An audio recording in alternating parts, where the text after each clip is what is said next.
Team India रो हाथ छाड़िला dream 11। BCCI Sahib कोटी कोटी टंकार क्षति। ऑनलाइन गेमिंग आईन कार्यकारी हेबा परे टंकारे खेला जायथुवा ऑनलाइन गेमिंग गुडी को बैन करा जायछि। एही क्षेत्र रे एक प्रमुख कंपनी ड्रीम 11 भारत क्रिकेट नियंत्रण बोर्ड को एहा आउ भारत दल को स्पॉन्सरशिप करिवो नाही। दुबई रे एशिया कप आरंभ हेबा मात्र 2 सप्ताह पूर्वरु भारत क्रिकेट दल को एक नूतन अंशीदार खोजिबाकू पड़िबो।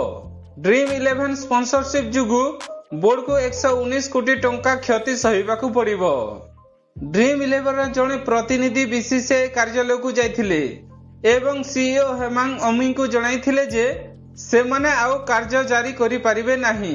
फलस्वरूप सेमाने आउ एशिया कप रे स्पॉन्सरशिप करिवे नाही। बीसीसीआई को खूब शीघ्र नुआ स्पॉन्सरशिप खोजिबाकू पड़िबो। 18 वर्ष पूर्वे लॉन्च होइथिबा ड्रीम 11 हेउची देशर सर्वबृहत्तम गेमिंग प्लेटफॉर्म जहार मूल्य $8 मिलियन।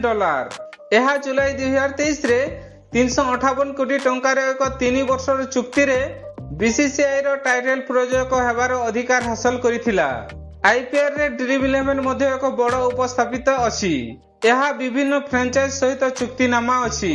महेंद्र सिंह धोनी, रोहित शर्मा, हार्दिक पांड्या, ऋषभ पंत एवं जसप्रीत बुमराह समेत अनेक श्रेष्ठ खिलाड़ी यार ब्रांड एम्बेसडर अछंती।